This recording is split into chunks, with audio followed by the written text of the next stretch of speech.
Hello, I'm here with Emily Chen from Stanford English, and we're discussing IELTS speaking test, and we're using the Dr. VIP system to evaluate various IELTS speakers. In this particular case, this scored a band 7, the IELTS speaking score, in part 3 of the IELTS speaking test. If you recall, part 3, they're going to be asking your opinion about a topic card that was used in part 2 of the IELTS speaking test. This particular candidate just finished doing part 2, and now you're seeing him in part 3 being asked questions about hobbies. He spoke very clearly. He had a heavy accent, but that wouldn't stop anyone from getting a high band score. It's not the accent, but pronunciation.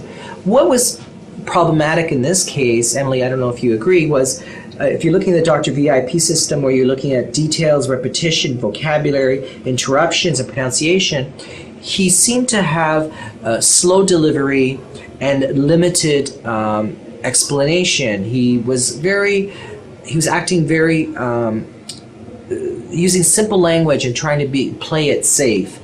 Don't play it safe. You try to use complex language. Had he used a little bit more complex language, he seemed to have capability of speaking using much more complex language, using much more connectives and clauses and such, but he seemed to be a little bit restraining himself from using more of his language that he was capable of.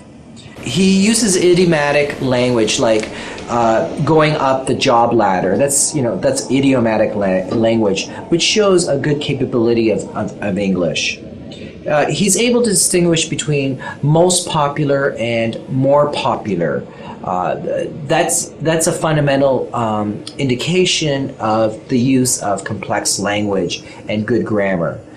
As you recall, you'll be marked according to 4 categories: lexical resource, fluency and coherence, pronunciation, and grammar. 4 categories. Emily, what were your observations with this particular candidate who scored quite high? He scored a band level of 7, which is a really respectable score. But I feel this particular candidate could easily, using this Dr. VIP method and just a little bit of coaching, easily have gotten an 8. I think he's one shade below an 8 had he spoken with a little bit more detail. And what was your observation with this case? 对，我觉得他说的其实还是挺好的，但是他的这个话题的延展性不够强。另外呢，他说话当中他有一些停顿，但是总体来说不影响他的表达，还是比较的连贯。这样子。Okay, Shishia, Emily, who scored a 7 score in part 3, discussing hobbies. Right, now we've been talking about interests and hobbies. I'd like to discuss with you 1 or 2 more general questions related to this.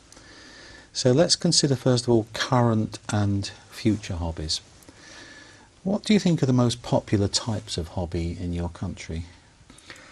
Sports and for example football. Football I think is the most popular one. Why do you think that is? I think, first, football is popular in most places in the world, and I think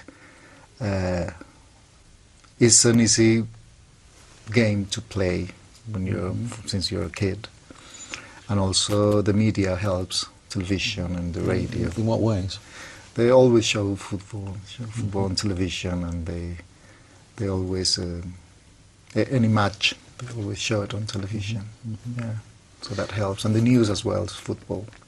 Do you think the popularity of football is likely to continue into the future? Yes, it will, because kids like football, and most of the kids in my country like football, and they play it, and it's likely that they will play it when they're older. We will watch it. So you don't think it might be replaced by something like basketball or rugby? I think other sports will come more popular, but football is still going to be very popular. Don't know if it's going to replace like being the most popular sport, but but other sports are becoming more popular, but football is still the most popular So one. there's something special about football. I think it's a good match is very nice to watch, and it's not that difficult to play for boys, and now girls are playing it as well, so that's another thing. Well, let's move on to the social benefits of hobbies. Do you think there are social benefits of having a hobby? Yes, I think that it keeps people busy doing something healthy or productive. And why would that be a benefit? I know, for the society, and instead of doing maybe something that will hurt the society or something like that, especially for boys, that they can just use their free time doing something productive. On the other hand, do you think there are any dangers of spending too much time on a hobby? If you don't go to school and play football all the time, for example, or don't go to work somewhere and just sit in front of a television watching a match, maybe, yeah, everything in excess is not good. Right, let's move on to leisure time. A lot of people today talk about the balance between leisure and work. What is the balance between leisure and work like in your country? I think people work too much.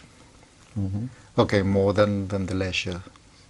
Why do you think that? Why do you think people work too much? I think because I think salaries are not that high, and people need to work a lot to provide themselves, I think. And also, I think, on the other hand, professional people just want to go higher in the job ladder. So Do you think this will change in the future, or will it always be like this? I think it's changing now.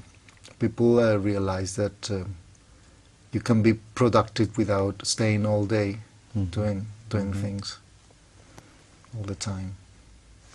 Right, thank you very much. That's the end of the speaking test. Okay, thank you.